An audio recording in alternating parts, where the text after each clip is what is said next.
Hello everyone, welcome back to my channel Bong cook express. আজকে আবারও একটি নতুন রেসিপি নিয়ে আপনাদের সামনে চলে এলাম। রেসিপিটা জানতে ভিডিওটা সম্পূর্ণ কিন্তু দেখতে হবে, স্কিপ করা কিন্তু একদমই চলবে না। তো আজকে আমি খুবই সিম্পল একটা রেসিপি বানাতে চলেছি, যাতে খাটাখাটনিটা একটু কম হয়, অথচ রেসিপি যেটা বানাতে চলছি সেটা যেন খুব সুস্বাদু হয়। তো সেই ধরনের একটা বানাতে চলেছি। তো রেসিপিটা বানানোর জন্য এখানে পরিমাণ মতো আলু নিয়ে আলুর খোসা ছাড়িয়ে এইভাবে টুকরো টুকরো করে কেটে নিতে হবে। তো আলুর পরিমাণ আপনারা আপনাদের ইচ্ছে মতো ব্যবহার করবেন। তো আলুগুলো আমি এইভাবে টুকরো করে নিলাম।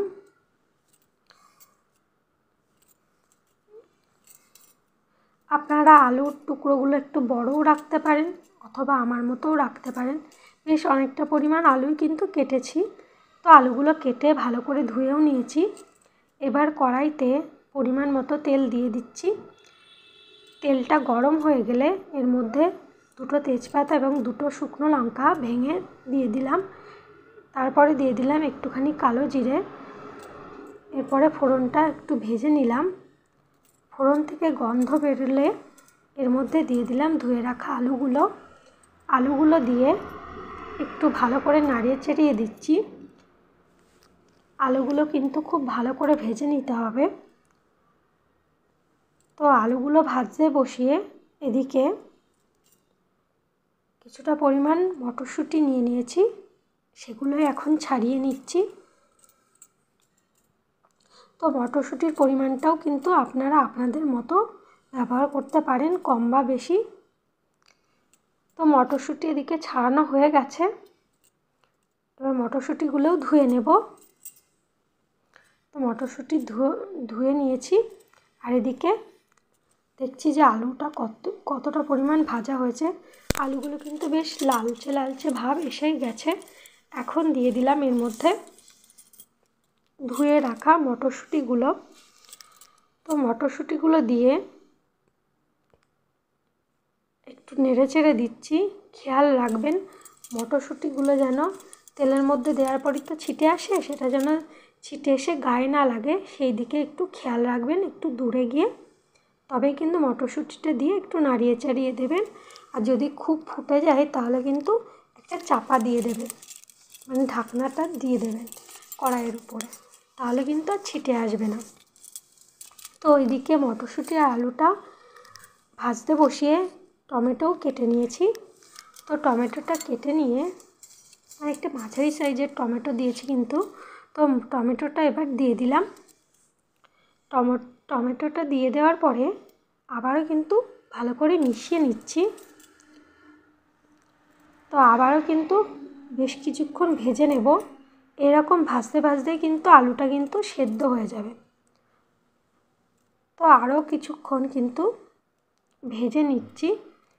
এখন কিন্তু আলুটা প্রায় 70% মতো সেদ্ধ হয়ে গেছে। এই সময় দিয়ে দিচ্ছি স্বাদ মতো লবণ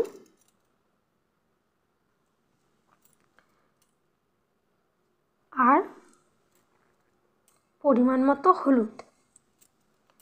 তো হলুদ আর লবণটা আপনারা কিন্তু পরিমাণটা আলুর পরিমাণ বুঝেই, মানে তরকারির পরিমাণ বুঝেই কিন্তু ব্যবহার করবেন। তো লবণ আর হলুদটা কিন্তু দিয়ে দিলাম। এবারে ভালো করে মিশিয়ে নিচ্ছি। আলুর সাথে টমেটোও তো রয়েছে, তো সবগুলোর সাথে কিন্তু একসাথে ভালো করে মিশিয়ে নিচ্ছি। দেখুন আলুটা কিন্তু প্রায় সেদ্ধই হয়ে গেছে এইভাবে ভাজতে ভাজতে।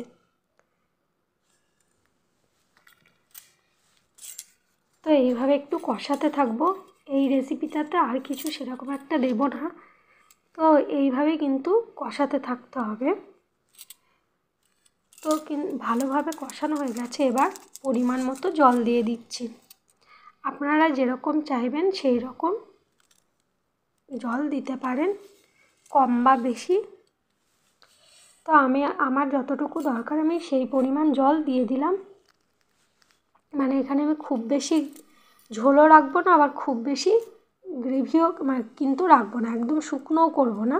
তো যেই রকম একটা মিডিয়াম গ্রেভি রাখতে চাইছি, তো সেই অনুযায়ী কিন্তু জলটা দিয়ে দিলাম। আলু কিন্তু এখানে মোটামুটি প্রায় সেদ্ধ হয়ে এসেছে, তো জলের পরিমাণটাও কিন্তু সেই অনুযায়ী দিতে হবে।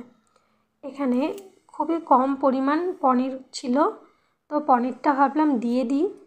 তো পনিরটা যেটুকু ছিল সেটুকুই একটু ছোট ছোট টুকরো করে কেটে নিচ্ছি। পনিরের পরিমাণ আপনারা আপনাদের মানে পছন্দ অনুযায়ী দেবেন, কম বা বেশি। আমার যেটুকু ছিল সেটুকুই দিচ্ছি।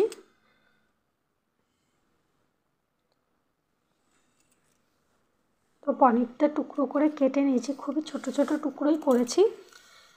এদিকে এসে দেখছি যে আলু এবং মটরশুঁটি কিন্তু খুব মানে যে ঝোলটা দিয়েছিলাম সেটা কিন্তু খুব ভালোভাবে ফুটছে। তো এই সময় গ্যাসের ফ্লেমটা কিন্তু একটু হাইতেই রেখেছি, মানে প্রথমে রেখেছিলাম একটু লোতে, যখন কষাচ্ছিলাম একদম লোতে, তারপর একটু মিডিয়াম করে দিয়েছিলাম, তারপর জল দিয়ে হাই ফ্লেমে করেছিলাম, মাঝে মাঝে মিডিয়ামও করে দিচ্ছিলাম।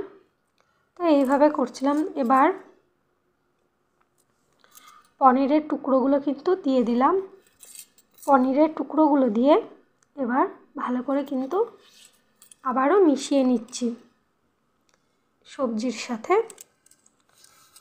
দিয়ে আরও কিছুক্ষণ কিন্তু ফোটাতে হবে। পনিরটা যেহেতু ভাজিনি, তাই কিন্তু ঝোলের সাথে পনিরটা খুব ভালো করে কিন্তু ফুটিয়ে নিতে হবে, নাহলে পনিরের থেকে কিন্তু একটা গন্ধ বেরোবে, যাতে সেটা না বেরোয় সেজন্য কিন্তু এই ঝোলের মধ্যেই পনিরটা খুব ভালো করে সেদ্ধ মানে ফুটিয়ে নিতে হবে।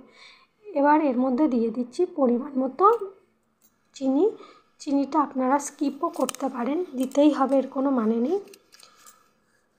তো স্বাদ অনুযায়ী চিনি দিয়ে দিলাম। এরপরে দিয়ে দিলাম এর মধ্যে গরম মশলা। এর মধ্যে কিন্তু কোনো রকম লঙ্কা, শুধু শুকনো লঙ্কা ফোড়ন ছাড়া আর কিছু কিন্তু লঙ্কা দিলাম না। এই গরম মশলার ঝালেই কিন্তু রান্নাটা ভালো লাগবে। তো শুকনো লঙ্কা ফোড়ন দিয়েছি, আর কিন্তু কিচ্ছু দিইনি, না কাঁচা লঙ্কা বাটা দিয়েছি, না কাঁচা লঙ্কা চেরা দিয়েছি, কিচ্ছু আর দিতে হবে না, বা লঙ্কার গুঁড়োও কিন্তু দিইনি। তো এই গরম মশলার ঝালেই যেটুকু ঝাল হবে সেইটুকুই কিন্তু এই মানে ওইটুকুই ঝাল হবে, আর কি আর কিন্তু কিছুতেই ঝাল হবে না। তাই গরম মশলাটা একটু বেশি পরিমাণেই দিতে হবে। আর কোনো ধরনের যেহেতু ফোড়ন ছাড়া কোনো ধরনের মশলাই দিইনি, তাই গরম মশলাটা একটু বেশি দিতে হবে। তাহলে কিন্তু রেডি হয়ে যাবে এই সুন্দর সুস্বাদু তরকারিটা। একদম সহজভাবে বানালাম। তো একদিন অবশ্যই এরকমভাবে বানিয়ে দেখবেন, খুবই ভালো লাগবে। সকালবেলা যখন চটজলদি